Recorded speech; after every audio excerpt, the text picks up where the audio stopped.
स्वयं नारायण के नेत्र भराए घड़ी कुछ ऐसी आई है। अरे मृत्यु लोक पर अधर्म का चक्र चला है, प्रचंड विनाश लीला छाई है।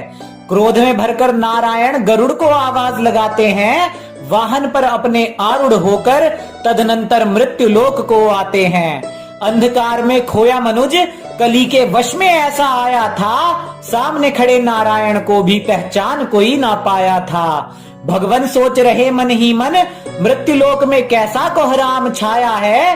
पूछता हूँ चिरंजीवियों से, उन्होंने मनुज को अधर्म से क्यों नहीं बचाया है। भगवान तनिक गंभीर हुए, विचार एक मन में आया था और मन के भीतर से आवाज लगाकर चिरंजीवियों को बुलाया था। बलि विभीषण अश्वत्थामा संग विष्णु समक्ष खड़े जमदग्नेय थे, व्यास और कृपा भी साथ में थे और गदा लिए अंजनेय थे। सभी ने नारायण को प्रणाम किया, पर पवन पुत्र हनुमान गले से लगकर रो दिए।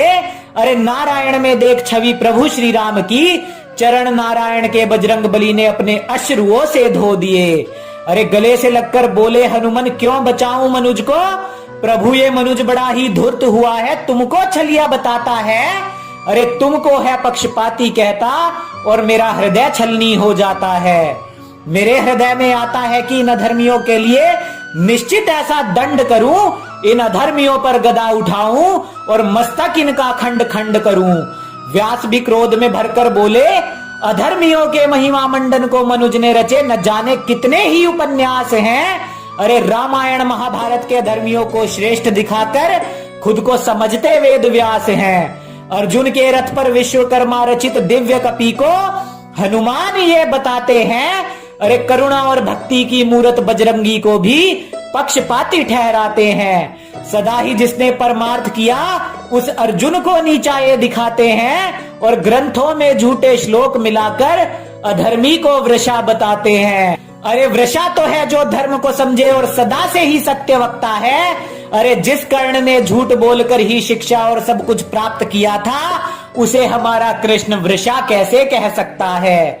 अब अश्वत्थामा भी क्रोध में बोले, इस मनुज की क्यों रक्षा करूं, मेरे पिता को कटु वचन ये सुनाते हैं। सनातन धर्म को गलत दिखाने हेतु ग्रंथों में जातिवाद दिखाते हैं। हाँ मैंने जघन्य अपराध किया था जिसका फल भी मैंने भोगा है, पर मेरे पूज्य पिता को झूठ बोलकर क्यों पहनाया धर्म का चोगा है।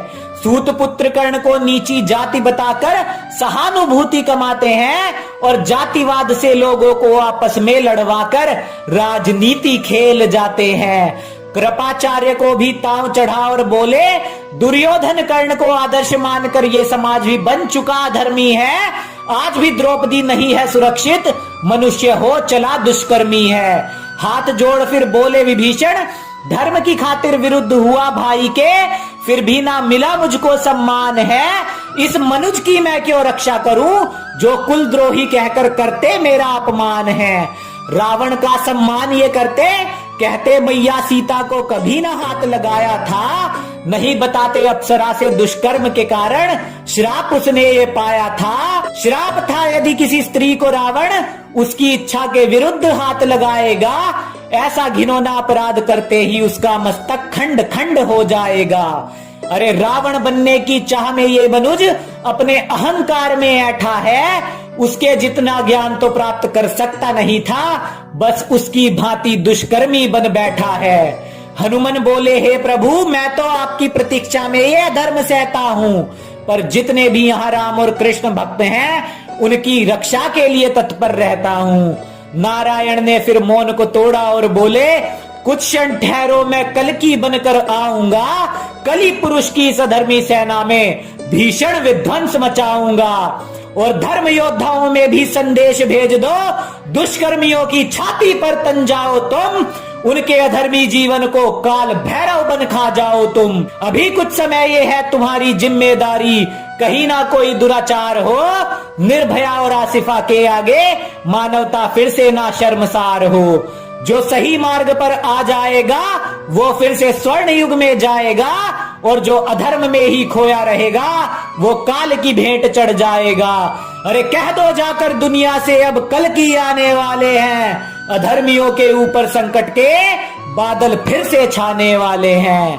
कल्कि का संदेश यही है, कली के दिखाए बुरे स्वप्न को तोड़ दो और ये नीच धर्मियों को आदर्श मानकर जबरदस्ती धर्मात्मा दिखाना छोड़ दो। द्वापर से भी महाभयंकर महाभारत अब हो जाएगा और कह दो सबसे अधर्म का साथ छोड़ दे, वरना गेहूं के साथ घुन भी अब पिस जाएगा। जाकर कह दो सबसे अब जरा विवेक का इस्तेमाल करो, अधर्मियों का महिमा मंडन करके ना तैयार अपना काल करो। कह दो जाकर अधर्म के भक्तों से, कोई कर्ण आज भी दुर्योधन को नहीं बचाएगा। अरे दुशासन से भी बुरी मौत दुष्कर्मियों को विष्णु का कल की रूप दिखलाएगा। ये मेरी कविता नहीं, ये है चेतावनी, अब अधर्मियों पर उतरना धर्म का रोष है। अरे कान खोल कर सुनो अधर्मियों, ये कलयुग के महाभारत का उद्घोष है। अरे कान खोल कर सुनो अधर्मियों, ये कलयुग के महाभारत का उद्घोष है।